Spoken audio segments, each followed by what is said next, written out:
ምዕራፍ ክሌቱ ክፍል 4 ያልተዋጣ ኦፕሬሽን እና የጎንደር ዞን ፓርቲ ስኳድ መሰልቀጥ።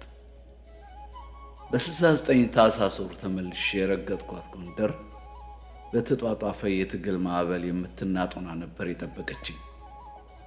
ኢህአፓና የወጣት ሊጉ ኢህአወሊ የዘሩት ዘር ፍሬ አፍርቶ በአብዛኞቹ ህዝባዊና መንግስታዊ ተቋማት ግቢ ፓርቲውን አድራጊ ፈጣሪ አድርገውት ነበር። በአብዛኞቹ ቀበሌዎች ሊቀ መናብርቱና የአብዮት ጥበቃ ኃላፊዎች ሳይቀሩ በአንድ ወይም በሌላ መልኩ በፓርቲው ድርጅታዊ መዋቅር የታቀፉ ስለነበሩ እንዲያዙ እንኳን የተጠቆመባቸውን አባላት በቁጥጥር ስር ከመዋላቸው በፊት በማስመለጥ አገልግለዋል። በየቀበሌው የተደራጁት ወጣት ማህበራት ሙሉ ለሙሉ በሚባል ደረጃ በፓርቲው ወጣት ሊግ አባላት የሚዘወሩ የአባላት መመልመያና ድርጅታዊ አገልግሎት ማስፋፊያ ተቋማት ሆነው ነበር። እንዲህ ያለውን በከፍተኛ ዲሲፕሊንና ምስጢራዊነት የሚከናወነውን ድርጅታዊ እንቅስቃሴ ተከታትሎ ማስቆም የተሳነው የደርጉ የስለላና ደህንነት ተቋም ከመርጦ ማሳደድ ወደ ጅምላ ጥቃት በመሸጋገር ባለ በሌላ ኃይሉ የፓርቲያችንን እንቅስቃሴ ለመጨፍለቅ ሲነሳ በአስቸጋሪ ሁኔታ መሃል ራስን ከጥፋት መከላከል አስገዳጅ ሁኔታ ሆኖ ተደቀነ። ጎንደር ከመድረሴ የነበረኝ ድርጅታዊ የመገናኛ መስመር 2 ወር በማይሞላ ጊዜ ውስጥ በትንሹ 5 ጊዜ መለዋወጡ ብቻውን ድርጅታዊ እንቅስቃሴያችን ምን ያክል አስቸጋሪና ፈታኝ የሆነ መሄዱን አመላካሽ ነበር። ሁሉም የተለዋወጡት ጓዶች ከተማውን ለቀው ወደ በረሃ እንዲወጡ ማድረግ ቢቻልም በማያባራው የጅምላ አፈሳና ድንገተኛ የቤት ለቤት አሰሳ ምክንያት ጠንካራና ልምድ የነበራቸው ነባር አባላቶቻችን ዞር እንዲሉ በመገደዳቸው የጠንካራ አባላት ቁጥር መመናመን በድርጅታዊ ስራዎቻችን ላይ ተጨማሪ ጫና ማሳደሩ አልቀረም። የጅምላ ፈሳው ከዋና ዋና መንገዶች አልፎ በየሰፈሩ የውስጥ ለውስጥ መንገዶችን በማጠቃለሉ እየተሽለኮለኩ ለመገናኘት እንኳን አዳጋች ሆነ። ከቤት ወጥቶ በሰላም መመለስ እንደ ብርቅ መቆጠር ጀመረ። በዚህ የተነሳ የፓርቲው የከተማ መዋቅሮች ሙሉ ለሙሉ ተቆራርጠው ድርጅታዊ ስራዎች ጨርሰው ከመሰነካከላቸው በፊት አንዳች አይነት እርምጃ መወሰድ እንዳለበት የሚያሳስብ ጥያቄ ከድርጅቱ የታችኛው መዋቅር ጀምሮ ባሉ አባላት ተደጋግሞ ቀረበ። የጅምላ ፈሳና ነፃ እርምጃ ማለት የሰው ልጅ ባለቤት እንደሌላቸው የከተማ ውሾች በተገኘበት እያሳደዱ መረፍረፍ ማለት ነበር። የጎንደር ዞን ኢህአፓ የአባላቱን ደህንነት አደጋ ላይ የጣለውንና ድርጅታዊ ስራዎችን እያዳከመ የመጣውን ፋሽስታዊ አፈናና ጭፍጨፋ ቢቻል ለማስቆም ካልሆነም ለማስታገስ የሚያስችል እርምጃ ለመውሰድ አስፈላጊነት ጊዜ ወስዶ መከረ። በሌሎች የኢትዮጵያ ክፍለ ሀገራት እየተፈጸመ እንዳለው ለጎንደሩም ኢህአፓና አባል ድርጅቶቹ የቀረበላቸው ብቸኛ ምርጫ ሞት በየአይነቱ ብቻ ነበር። ሞትን ፈርተው ሲሸሹ ገደል ገብቶ መሞት ወይም በአውሬ ተበልቶ መሞት አለያም አይናቸው እያየ እንደ ውሻ እየተሳደዱ መፈንገል፣ በገዳዮቹ ምሕረት የለሽ እጅ ስር ወድቆ በድብደባና አረመኔያዊ ቅጣት ስጋንም ነፍስንም አበሽቅጦ ምናምንት ሆኖ መሞት ወይም ከገዳዮቹ ጋር እየተናነቁ በክብር መስዋዕት መሆን፣ ሌላም የሞት አይነቶች አንዳቸውን መምረጥ ብቻ ነበር የተፈቀደላቸው። በቃ ለምክክር የተቀመጠው የበላይ አካል በምክክሩ መጨረሻ ፋሽስቶቹና ባንዶች በትብብር ኢህአፓ የሚባለውን ድርጅታችንን ከፊታቸው ገለል ለማድረግ ተማምለው በቻሉት መጠን በጅምላና በፍጥነት የመግደል ዘመቻቸውን ስለጀመሩ መፍትሄው ፋሽስቶቹ የደገሱልንን የሞት ድግስ በልኩ ልናስተናግደው ይገባል ሲል ደመደመ።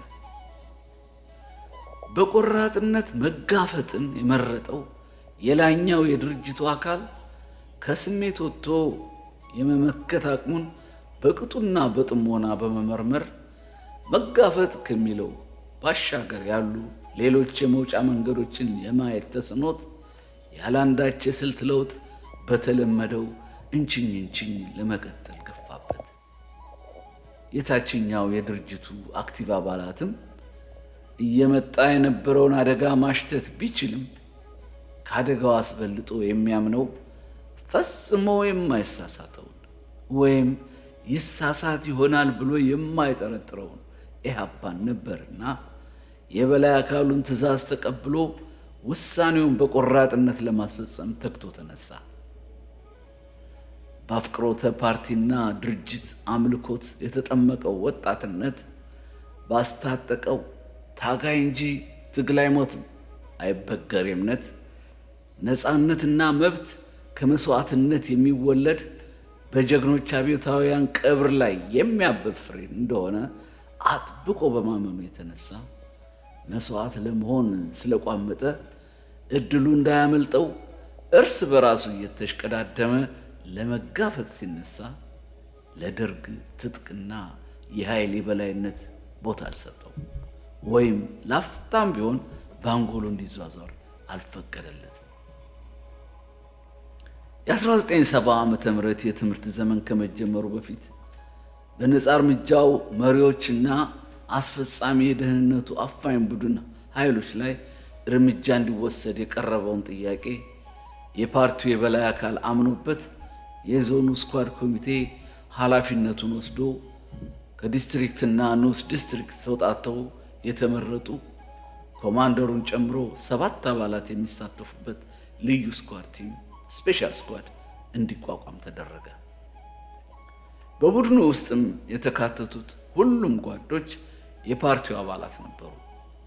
ይህ እንዲሆን የተደረገበት ዋና ምክንያት በግንባር ቀደም መስዋዕትነትን መቀበል ያለበት ራሱ ፓርቲው ነው ከሚለው የድርጅቱ ጽኑ እምነት የመነጨ ሲሆን ተልእኮውን ተከትሎ የሚመጣ አደጋ እንኳን ቢኖር ሊደርስ የሚችለውን አሰቃቂ የምርመራ ቅጣት በጽናት ተቋቁሞ ሚስጥር እንደጠበቁ መስዋዕት መሆንን በአርአያነት ማስተማር ይገባዋል ከሚል ድርጅታዊ መርህም የተነሳ ነው። የሚወሰደው እርምጃ የተሳካ እንዲሆን ጥናት ማካሄድ አስፈላጊ ስለነበር የክረምቱ ወራት ከመጠናቀቁ በፊት ከፓርቲው ንዑስ ዞን ሴኩሪቲ ኮሚቴና ፓርቲው በህቡ ከመለመላቸው በደርግ ጽሕፈት ቤት በነበሩ አባላት የተቀናጀ ዝርዝር የመስክ ጥናት አካሄዱ። ሆኖም ብዙ የተለፋበትና የታሰበበት ተልዕኮ በምልክት ሰጪና ተቀባይ መካከል በተፈጠረ አለመናበብ የተነሳ ሳይሞከር ከሸፈ። ለዚህ ተልዕኮ የተመረጠው ኮማንደር የመጀመሪያው ዕቅድ ባልታሰበና ባልተጠበቀ ስህተት ቢሰናከልበትም ተስፋ ባለመቁረጥ ሁለተኛውንና ተለዋጩን ዕቅድ ከማከናወን የሚያስቀይር ሁኔታ አልተፈጠረም ብሎ ስላመነ በዛው ተመሳሳይ ቀን በተለየ ሰዓት ተግባራዊ ለማድረግ ወስኖ በጥናቱ መሰረት የተልዕኮ ማካሄጃ ሰዓት እስኪደርስ የቡድኑ አባላት እንዲበተኑና ሰዓቱ ሲደርስ እንዲገናኙ ትዕዛዝ ተሰጥቶ ተለያቸው። ይሁንና ይህኛው ዕቅድ ደግሞ በተልዕኮው ውስጥ ተሳታፊ የነበሩት 2 የቡድኑ አባላት በቦታው ላይ መገኘት ከነበረባቸው ሰዓት አስቀድመው በመድረሳቸው የተልዕኮ ሰዓት እስኪሞላ ረዘም ላለ ጊዜ በአካባቢ በመቆየታቸው የተነሳ ጥበቃ ላይ የነበረ ወታደር እይታ ውስጥ ገቡ። ጥርጣሬ ያደረበት ወታደር ከጥበቃ ቦታው ወርዶ በመምጣት እንዲፈተሹ ሲጠይቃቸው ፈቃደኛ ባለመሆናቸው በተፈጠረ የተኩስ ልውውጥ ሕይወታቸው በማለፉ በድጋሚ እርምጃው ሳይሞከር ተጨናገፈ።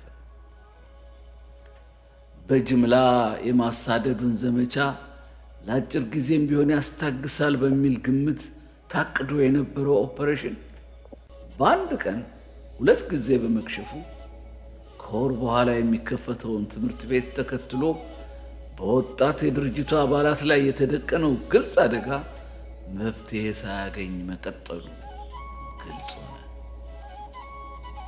አላስፈላጊና ያልተጠበቀ መስዋዕትነትን አስከትሎ ሳይፈተሽ የተጨናገፈው ኦፐሬሽን የሳምንታት ዕድሜ ካስቆጠረ በኋላ አሁንም ከመጋፈጥ የተሻለ ሌላ መፍትሄ ማመንጨት የተሳነው የድርጅቱ የበላይ አካል በ70 ዓመተ ምህረት ጥቅምት ወር መጀመሪያ አካባቢ የፓርቲውን የወጣት ሊጉ አባላት የሚሳተፉበት ሌላ መጠነ ሰፊ የንቺኝ እቅድ አወጣ። ይህኛውን እቅድ የሚለየው በተመሳሳይ ቀንና ሰዓት በበርካታ የጎንደር ቀበሌዎች እርምጃ የመውሰድ ተልዕኮ የተሰጣቸው የፓርቲውና የወጣት ሊጉ ስኳዶች እንዲሰማሩ መደረጉ ነበር። ከሞትና ከመስዋዕትነት ለሚገኘው ክብርና ዝና በመቋመጥ ቀድሞ ለመሞት የሚፎካከረው የታችኛው የድርጅቱ አባልም የተሰጠውን ተልዕኮ ለማስፈጸምና መስዋዕት ለመሆን ተዘጋጀ። በአፋኝ ቡድኑ ስፔሻል ቲም ላይ የተቃጣው ኦፐሬሽን በታቀደው መሰረት ቢካሄድም የተጠበቀውን ያህል ጉዳት ሳያደርስ በፓርቲው ስኳድ አባላት ላይ ግን ያልተጠበቀና የከፋ ጥፋት አድርሶ ተጠናቀቀ። የዛ ቀኑ አሳዛኝ ሁኔታ እስከ ዛሬ ልረሳው የሚቻል አልሆነም። ከወደ ፒያሳ አቅጣጫ ሲሰማ የነበረው ተኩስ እየበረታ እጅግ እየቀረበ መጣ። አውቶባርኩ ላይ የሚካሄድ እስኪመስል እናቴን ጨምሮ ቤት ውስጥ ተሰብስበው የነበሩ እህቶቼና ጎረቤቶቻችን በሙሉ ወጥተው በእኛ ቤት የጓሮ በረንዳ ተኮለኮሉ። እናታችን ቶሎ ብላ እኔንና የኔን ታናሽ እህት እየጎተተች ወደ ቤት አስገብታ ጓዳውን እየቆለፈች እንዲች ብላችሁ ከዚህ ክፍል ብትንቀሳቀሱ ቅዱስ ገብርኤል አይለመነኝ ወርድ ከራሴ የእናንተ ጦስ ገና ብዙ ይዞ ይመጣል እያለች ወጥታ በረንዳው ላይ ሄደች። ወይ ጉድ! አለቁ! ምን ሰው ተርፏል?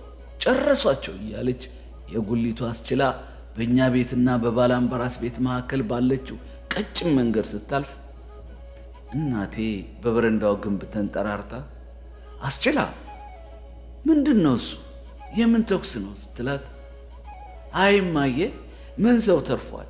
እናንተ ቤት የሚመጣው ልጅ የሚመስል አንድ ልጅ በዚህ በብስኒት ላይ ገደሉት ስትል እናቴ በጩኸት ግሩምን ገደሉት ብላ ስትጮህ ሰማሁት።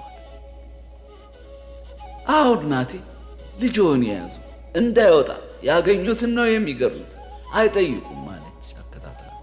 አላመንኩም ወይም የሰማሁትን ለመቀበል ዝግጁ አልነበርኩም ማለት ሳይሻል አይቀርም። የተገደለው ግሩም አልነበረም። በትልቁ እህቴ የተጣራ መረጃ መሰረት የተገደለው ልጅ የግሩም ጓደኛ እንደነበር ተረጋገጠ። ይህ ሰው ኦፕሬሽኑን የመራው ኮማንደር ተልእኮውን ፈጽሞ በመብራት ኃይሉ ጀርባ ባለች ቀጭን መንገድ በኩል እየሮጠ ብስኒት ወንዙ ጋር ሲደርስ ከአውቶባርኮ ጉልት አካባቢ ጥበቃ ላይ የነበሩ ነበልባሎች በተኮሱት ጥይት ግንባሩን ተመቶ ነበር ሕይወቱ ያለፈችው። ያን ቀን ግሩም ሳይመጣ ውሎ ወደ አመሻሽ ላይ ብቅ አለ። ወደ ቢጫነት የሚወስደው ቅላቱ የደም ዝውውር ያቆመ ይመስል ገርጥቶና አመድ መስሎ ነበር።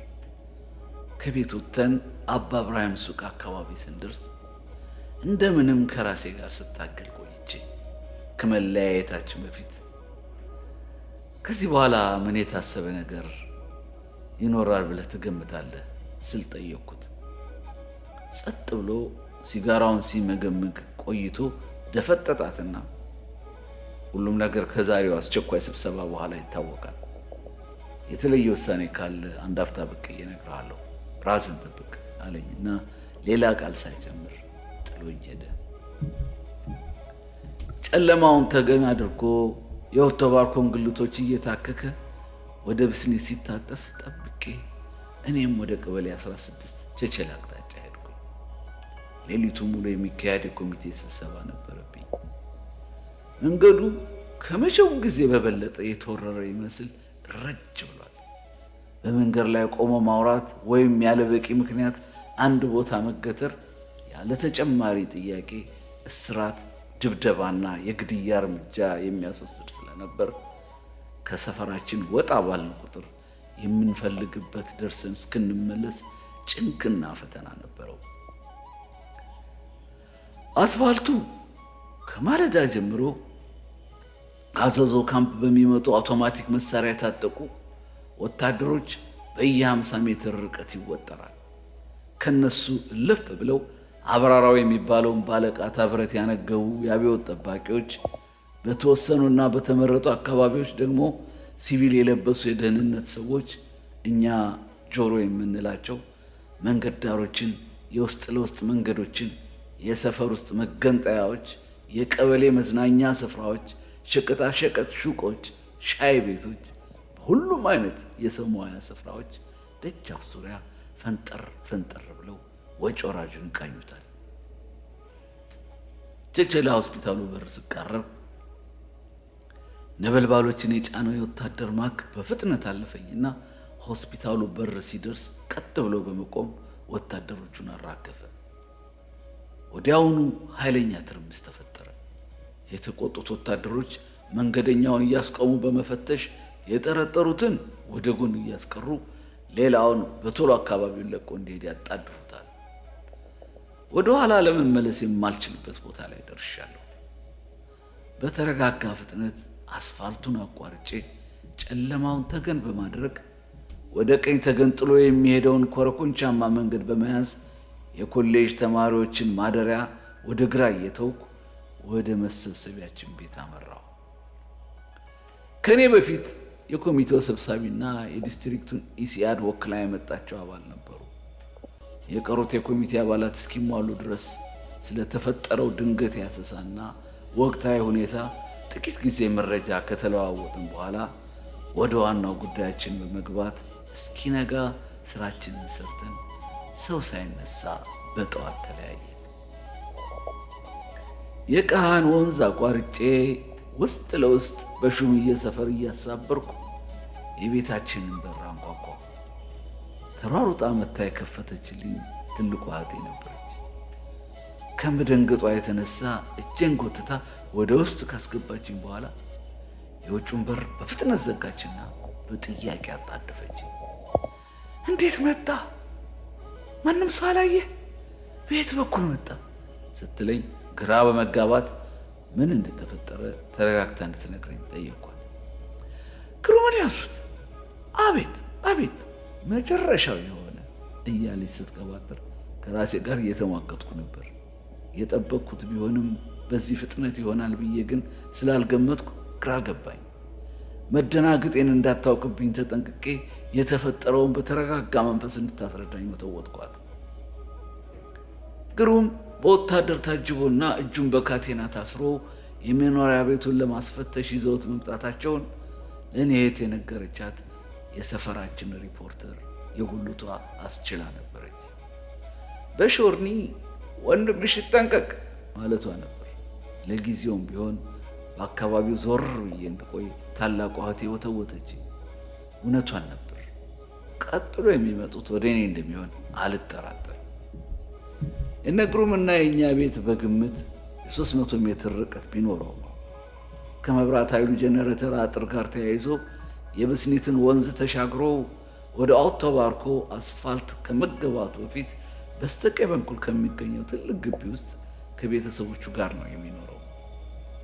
ምንም ያህል ቤቱ ቅርብ ቢሆንም ግን አብዛኛውን ጊዜ የሚያጠፋው እኛ ቤት ስለነበር የሰፈሩ ሰው ሁሉ ከጓደኝነት በላይ ዝምድና ያለን ይመስለው ነበር። የዛሬውን የግሩምን ሁኔታ ያየ ሰው ግን ግንኙነታችን ከተራ ባልንጀርነት ልፍ እንደሚል መጠርጠሩ አይቀሬ ነው። ሰፈርተኛው እንኳ ጉም ቢልም እንኳን የመንግስት ደህንነቶች በዋዛ ያልፉታል ማለት ጅልነት ነው። ለጊዜው ትዝ ያለችኝ ቸቸላ ያለችው የአባታችን አክስት እማሆይ የዛብነሽ ነበረች። አክስቴ የዛብነሽ ቤት ሄጃለሁ፣ ከአሻግሬ በስተቀር ለማንም እንዳትነግሪ ብዬ አስጠነቀኳት። በመጣሁበት አኳኋን ወንዝ ለወንዝ አቋርጬ ቸቸላ ደረስኩ። አክስቴ እማሆይ የዛብነሽ ምጣድ ጥዳ እንጀራ እያሰፋች ሳለ ድንገት በዚያ ጠዋት ድርስ ስል በጉድ ወጣሁ፣ አድማሴ ምን ሆነ አለች ከነሊጥ ማዞሪያ ድርቅ ብላ ቆማ። ምንም አልሆነም፣ በደህና ነው የመጣሁት፣ አትደንግጭ፣ ደግሞ ድምፅሽን ቀንሽው አልኩና የሆነውን በደፈናው ነገርኳት። ቶሎ ብላ የጠላውን ጣሳ ምልክት አንስታ ደጃፉን ጥርቅም አድርጋ ዘጋችው።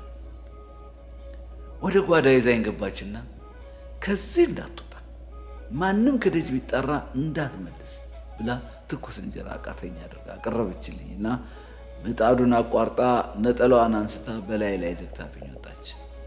የሄደችው አጎቴ ቤት ነበር። ለጊዜውም ቢሆን አጎቴ ቤት ከመንገድ ዳር ወጣ ያለና አጥርና ኃይለኛ ውሻ ያለው ትልቅ ግቢ ስለሆነ ለመደበቂያ ይመቻል በሚል እሳቤ ነበር። ቀኑን ሙሉ አክስቴ ቤት ጓዳ እንደተቀመጥኩ በግምት 9 ሰዓት አካባቢ ሴኩሪቲ ኮሚቴ ውስጥ አብሮኝ የሚሰራው አሻግሬ ራሱን ቀያይሮ መጣ። እነ ግሩም የተያዙበት ቤት ቀበሌ 10 ውስጥ የነበረ ድርጅቱ ለስብሰባ ሲገለገልበት የኖረ ቤት መሆኑን ከቅርብ ጊዜ ወዲህ ግን ቤቱ በመንግስት ሰላዮች የተደረሰበት ስለሆነ ስብሰባ እንዳይካሄድበት የግድ ሆኖ ከተገኘም በከፍተኛ ጥንቃቄ እንዲሆን መረጃ ተላልፎ እንደነበር ነገረኝ። ከግሩም ጋር ሌሎች 2 ጓዶች አብረው መያዛቸውን፣ አንድ ጓድ መስዋዕቱንና አንዱ ማምለጡን እንደሰማ ነገረኝ። ይሄ ቡድን ማለት የጎንደር ዞን የፓርቲው ስኳድ ኮሚቴ ነበር። ለጎንደሩ የፓርቲ እንቅስቃሴ ወሳኝ ከነበሩት አካላት ዋናና አንደኛው ስለነበር በመለቃቀማቸው በድርጅቱ ህልውና ላይ እጅግ ከፍተኛ ኪሳራ ማድረሱ የማይቀር ነበር። የዚህ ኮሚቴ አባላት እየተመናመነ በሄደው የሰው ኃይል ምክንያት ደራርበው የሚሰሩት ኃላፊነት ስለነበራቸው በከፍተኛ የመዋቅር መፈራረስና የግንኙነት ሰንሰለት መበጣጠስ የሚያስከትል በመሆኑ ለድርጅቱ አስደንጋጭ አጋጣሚ ነበር። ለአሻግሬ ከሱ ጋር የምንሰራባቸውን የኮሚቴ ስራዎች በተጨማሪ ድርጅታዊ ግንኙነት እንዳይቋረጥ ለጊዜው ደርበው ስለሚሰራበት ሁኔታ ከሚያብራራለት ጓድ ጋር የሚያገናኝበትን ኮድ ሰጠሁትና ተለያየን። አሻግሬ ወጥቶ ከሄደ በኋላ በድርጅት ጉዳይ አብሮኝ ሲሰራ ከነበረው ጓድ ለማግኘት ያጎቴ ሚስት ከመጠቀም የተሻለ ምርጫ አልነበረኝ። ያጎቴ ሚስት እዛው የቸቸላ አካባቢ ኗሪ የነበረውን ዋሲሁን የሚባል ጓድ ፈልጋ እንድታገኝልኝና ያለውበትን ተጠንቅቃ እንድትነግረው ላኳት። የሆነ ሆኖ የፓርቲያችን ድርጅታዊ ስራ ጥንካሬና መስፋፋት አመላካቹ በየቀበሌው ያሉ እናቶች በኢሲአድ አማካኝነት መታቀፋቸውና እንደዚህ አይነቱ ግዳጅ አስተማማኝ ድልድይ መሆናቸው ነበር አስደናቂ የሚያደርገው። ያጎቴ ሚስትም የሰጠኋትን ምልክት ይዛ ዋሲሁንን ፈልጋ መልእክቴን አደረሰች። የግል መጠለያ በገባሁ በሁለተኛው ቀን ከሰዓት በኋላ ዋሲሁን መጣ። ያው የማውቀው መረጋጋቱና ምን እያሰበ መሆኑን ለመገመት በሚያስቸግረው የማይለዋወጥ ገጽታው እንዳለ ነው። ወደ በረሃ ለመውጣት የሚያስችለኝ መንገድ እስኪመቻች ሳምንትና ከዚያ በላይ ሊወስድ ስለሚችል ለጊዜው አሁን ካለሁበት ሌላ መጠለያ ፈልጌ እንድቆይና ጊዜው ሲደርስ ይህንኑ የመገናኛ መስመር ተጠቅሞ እንደሚያገኘኝ ከተነጋገርን በኋላ አሻግሬ ጋር የሚያገናኘውን ኮድ ከኔ ጋር ግንኙነት ለነበራቸው ጓዶች በራሳቸው መዋቅር በኩል እንደሚያስተላልፍ ገልጾልኝ ተለያየ። አጎቴ በማግስቱ አዲስ ዘመን ወዳለው የአባቴ ታናሽ ወንድም ቤት ለመሄድ የፍተሻ ኬላዎች ላይ ችግር እንዳይገጥመኝ በማሰብ እስከ ማክሰኝት በሆስፒታሉ ሰርቪስ ካደረሰኝ በኋላ ከማክሰኝት አዲስ ዘመን በጭነት መኪና አለባበሴን ቀይሬ የጋራ የሰራተኛ መታወቂያዬን ይዤ ሄድኩ። አዲስ ዘመን 6 ቀን ያህል እንደቆየሁ ዋሲሁን ማስታወሻ ደረሰኝና በሄድኩበት ሁኔታ ወደ ጎንደር ተመለስኩ። መምጣቴን ዋሲሁን እንዳወቀ አጎቴ ቤት ድረስ መጥቶ ማምሻውን ወደ በረሃ የምወጣበት መንገድ መዘጋጀቱንና መስመረኛው ጋር የምገናኝበትን አድራሻና ኮድ አቀብሎኝ ተሰነባበት። ይሄ የሆነው በጥቅምት ወር አጋማሽ 1970 ዓ.ም አካባቢ ነበር። በከተማ ለመቆየት የቀረችኝ ጊዜ አጭር ብትሆንም ለመጨረሻ ቤተሰቦችን ተሰናብቼ ለጉዞ የሚያስፈልጉኝን ልብሶች ይዤ ለመውጣት አውቶባርኮ ሄድኩኝ። ትልቋ እህቴ በመምጣቴ ደስ ቢላትም እንዳልያዝ ስለፈራች በጣም ተጨነቀች እና ተሸበረች። የመጣሁት ልሰናበታችሁ፣ ለማንም ትፍሽ እንዳትይ ወደ በረሃ ልወጣ ነው። እናቴን ሳላገኛት በመሄዴ ቅር ቢለኝም በሰላም መሄዴን ስትመለስ ንገሪያት አልኳት። እናቴ አባታችንን ለማየት ወደ ገጠር ሄዳ ነበር። ትልቋ እህቴም እንባዋን እየጠራረገች ይሻላል፣ እዚህ ሆነ ብትያዝ የሚደርስብን ስቃይ ከማየት አንድ ፊቱኑ የማናየ ሀገር ብትወጣ ነው የሚሻለው። ግሩምን ያየ ሰው እየሮጠ ቢሞት ይሻላል ወንድሜ። ዳግመኛ ቤቱን ለማስፈተሽ ይዘው ሲመጡ ብታየው መፈጠርህን ትጠላለህ። የተደበደበው ፊቱ አባብጦና ጠቁሮ ስታየው ያስለቅሳል። ውይ ይብላኝ ለወላጆች እንዴት ሆኖ ይሆን አለች። ልብሶቼን በፌስታል ሰብስባ ለመንገድ እንዲሆነ ብላ 10 ብር ሰጠችኝና ትንሿን እህቴን ጠርታ በይ እስከ ቃሽ ልብ አድርጊ፣ ቀስ እያልሽ ከኋላ ኋላው ልትከተዩ እንጂ ከጎኑ እንዳትሄጂ ብላ አስጠነቀቀቻት። ትንሿ እህቴም የዋዛ አልነበረችም።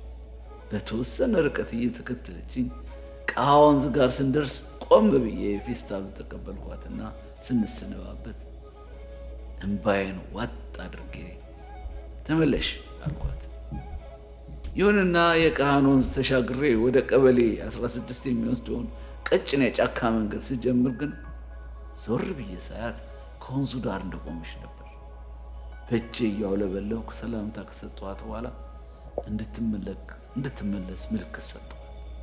እያዘገመች ወደ ኋላዋ እያየች ስትመለስ አቅርሮ የነበረው እንባዬ ጉንጬን ሲያረጥረው ተሰማኝ። በጫካው ውስጥ ገብታ ከዓይኔ እስክትሰወር ጠብቄ መንገዴን ቀጠልኩ። በተሰራልኝ ኮድና በተነገረኝ አድራሻ መሰረት የመሰብሰቢያው መጠለያ ቤት ደረስኩ። መስመረኛው ጓድ ኮድ ከተለዋወጥን በኋላ የመጀመሪያ ማስጠንቀቂያም ሰጠኝ። በምንም አይነት ምክንያት የምታውቀው ሰው ቢያጋጥምህ እንደምታውቀው ምንም ምልክት እንዳታሳይ፣ ይህን ማድረግ በጥብቅ የተከለከለ ነው ሲል አስጠነቀቀኝ። ከኔ በተጨማሪ ሌሎች የማውቃቸውና የማላውቃቸው አባላት ባገኝም በዲሲፕሊናዊው መመሪያ መሰረት ከአንገት ሰላምታ ያለፈ ስሜት አላሳየው። ቀስ በቀስ ሌሎች 5 ጓዶች ተጨመሩ። 1 ሴትና 6 ወንዶች፣ በጠቅላላው 7 ደረሰ። መንገድ መሪያችን በቀስታና በተረጋጋ ስሜት ስለ መንገዳችን፣ በመንገድ ስለምናደርገው ጥንቃቄ፣ እርስ በርሳችን ስለሚኖርን ግንኙነት፣ ከመንገድ መሪው የሚሰጠውን ትዕዛዝና መመሪያ ያለምንም ማወላወል መቀበል እንዳለብን ካስረዳን በኋላ በእጃችን ያለውን ማናቸውንም ንብረት ገንዘብ ጨምሮ እንድናስረክብ ጠየቀን። ያደረጋችሁት ጫማ በረባሶ ጎማ ጫማ ካልሆነ ለመንገድ ስለሚያስቸግራችሁ አስቀድማችሁ ያልተዘጋጃችሁ አውልቃችሁ እኛ ጋር ያዘጋጀነውን አድርጉ ተባለ።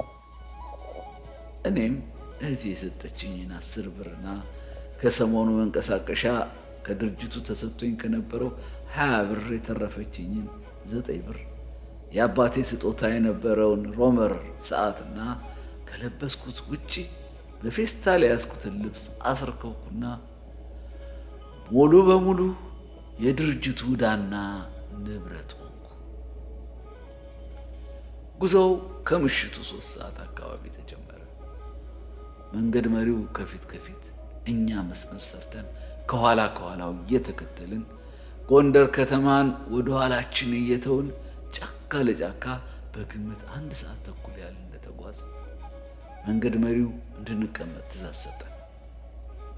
ከዚህ ቀጥሎ የሚረከባችሁ ሌላ መንገድ መሪ ስለሆነ በትዕግስት ጠብቁ ተባልን።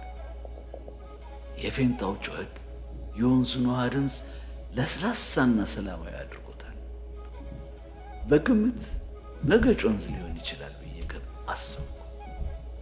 መንገድ መሪያችን ከኛ ፈንጠር ብሎ በዛፎቹ መሃል እየተሽለኮለከ ወደ ወንዝ የሚወስደውን ቀጭን መንገድ ይዞ ሄደና ወንዙ ዳር ሲደርስ በርከክ ብሎ የእጅ ባትሪውን ወንዙ ላይ ቦግ አርጎ አጠፋው። ጥቂት ቆየት ብሎ ከወንዙ ወዲያ ማዶ ሌላ የባትሪ ብርሃን በተመሳሳይ ወንዙ ላይ ቦግ አለና መልሶ ጠፋ።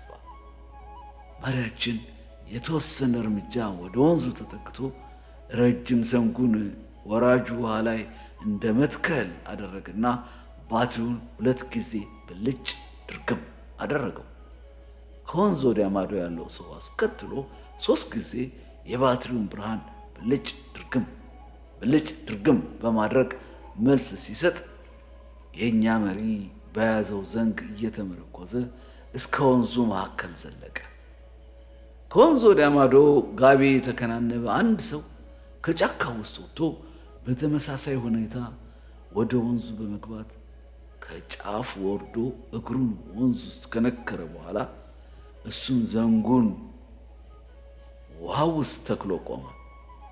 የእኛ መንገድ መሪ ውሃው እንዳይንቦጫረቅ እየተጠነቀቀ ከወዲያ ማዶ ወደ መጣው ሰው ተጠጋና ለጥቂት ደቂቃዎች ሊሰማ በማይችል ድምፅ ሲንሾካሾኩ ከቆዩ በኋላ የእኛ መሪ ወደ እኛ አቅጣጫ ሲመለስ ከወዲያ ማዶ የመጣው ከወንዝ ወጥቶ ወደ መጣበት ጫካ ተጠግቶ ቆመ።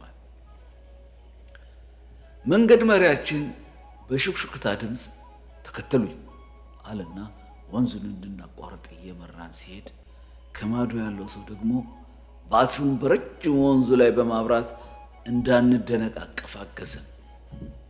ከዚህ በኋላ ያለውን መንገድ የሚመራችሁ እሱ ነው አለንና መንገድ መሪያችን ተሰናብቶን ወደ መጣበት የጎንደር አቅጣጫ ተመለሰ።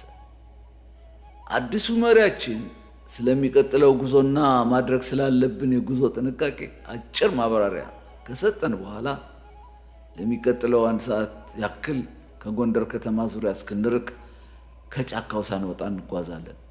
ከ1 ሰዓት በኋላ ጨረቃ ስትወጣ ጠብቀን ተራራማውን መንገድ ለመያዝ ትንሽ ፍጥነት ጀምረን ስለምንጓዝ በርቱ፣ የሚከብድ ዕቃ የያዘ ካለ እየተጋገዘን ካለ በኋላ ነጠቅ እያለ ተራመደ።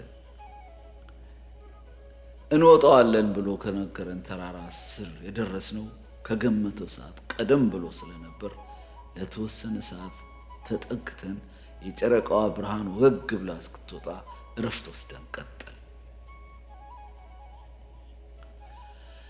ለማይቀረው የጫካ ትግል ታሳቢ አድርጌ የሰራሁት ስፖርትና የጉዞ ልምምድ የሚፈተንበት ጊዜ መድረሱን እያንሰላሰልኩ ለእግሬ እጅግ እንግዳ የሆነውን በረባሶ ጥልፍልፍ ባለ ጎማ ጫማ በቅጡ ሳልለማመደው ነበር ጉዞ የጀመርኩትና በጎንና በጎን ቁርጭምጭምቴን መብላት ጀምሮኛል።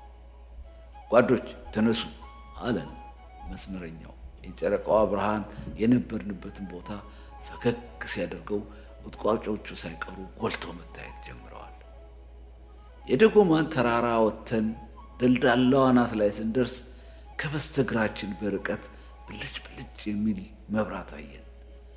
ያማዶ ደጎማ ከተማ ነው አለን መንገድ መሪው ቆም ብሎ በሹክሹክታ ድምፅ። የጨረቃዋ ብርሃን ድምቅ ብላ አካባቢውን አፍክተዋለች።